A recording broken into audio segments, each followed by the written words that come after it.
大家好，在上一次的影片裡面，我們介紹了 QATT 基本的語法以及它的簡單使用介紹。今天我們繼續介紹 QATT 的另外一個功能，也就是使用 QATT 來讀取外部的檔案，並且把它以 Data View 的顯示方法顯示在筆記裡面。上一次介紹到，我們可以直接讀取 Obsidian Markdown Notes 這一個資料表來對它做查詢。現在也可以直接透過指定好需要讀入的其他外部檔案格式，可以有 CSV 的格式，可以有 Markdown 表格的格式，或者是一个遠端的 JSON 的格式。透過這幾個不同的資料來源來當做資料表，就可以針對這一些外部檔案來做查詢了。那這樣子也可以再透過 Handlebars 模板引擎來輸出需要的內容。首先，我們就先來看一下要如何來建立能夠使用外部檔案形成的資料表。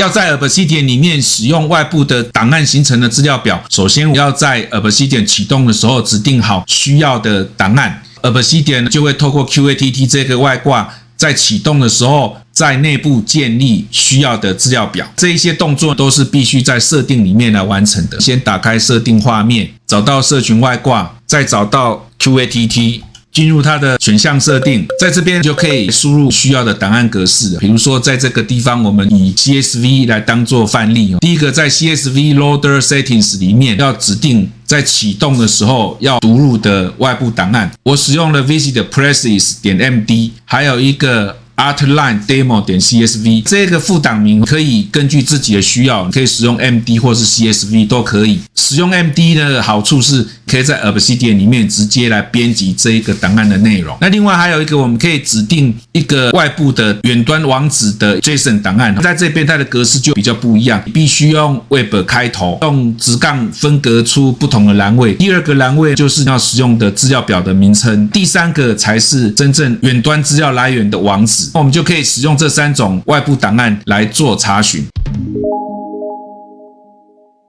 現在畫面上看到的就是 visitplaces.md， 那它的內容第一行就是欄名，要請大家注意點，這個欄名中間這個逗點後面不要加空白，因為逗點後面有了空白以後會造成 QATT 讀取錯誤。那上面這邊就是欄名，這個欄名可以加雙引號或者不加都可以。那後面就是實際的資料了。有了這個資料以後，就可以直接透過QATT 的查詢語法來對這一個資料表來做查詢。我們來看一下這一個範例。那在這個範例裡面使用了 QATT 的語法，在 Query 的區塊裡面使用 Select 的語法來對它做查詢。那後面這個欄名就是實際上剛剛看到的這個資料表裡面的第一行的欄位。那後面接着就是 From 後面就是這個 CSV 的檔名，CSV 的檔名會直接變成資料表的名稱。那後面這個就是一個 Template， 我們要輸出的格式。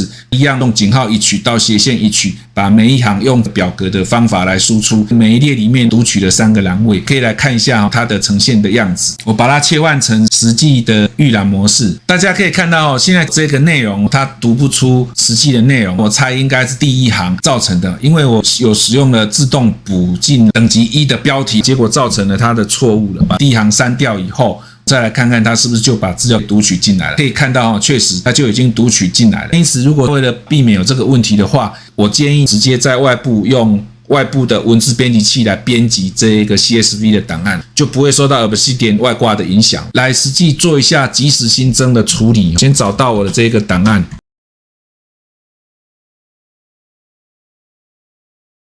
這個就是在文字編輯器裡面把剛剛的內容給顯示出來了。在這邊可以直接用新增的方法，多新增其他的資料，隨便新增的最後一筆資料加了好幾筆。再回到 Obsidian 裡面來看，可以看到它這邊馬上就會立即就會呈現出來。這個就是讀取外部檔案在Obsidian 的筆記裡面來顯示的一個方法。那後面這個是另外一個表格，叫做 Airline Demo 這一個表格，這個是從網絡上面抓下來一個檔案，它裡面就有非常多的資料，我們可以來看一下。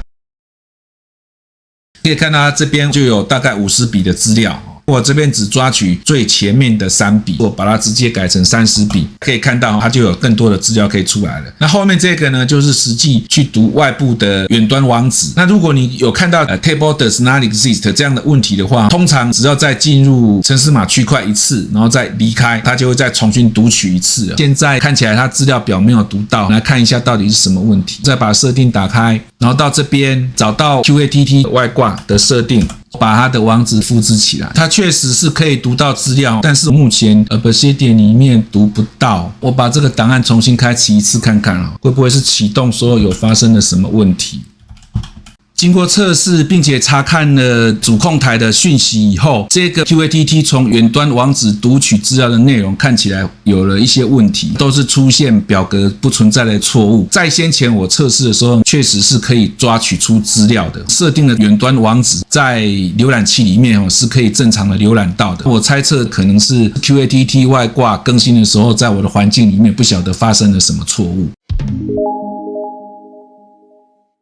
無論如何，我們今天介紹的 QATT 外掛，基本上它就是協助我們能夠讀取外部的檔案，並且用自己需要的輸出的方法來呈現它。如果大家有這個需求的時候，可以使用 QATT 來完成你需要的工作。如果各位覺得我介紹的 Obsidian 技巧對於你在使用 Obsidian 上有幫助的話，請各位記得訂閱、按讚，並且分享。謝謝各位。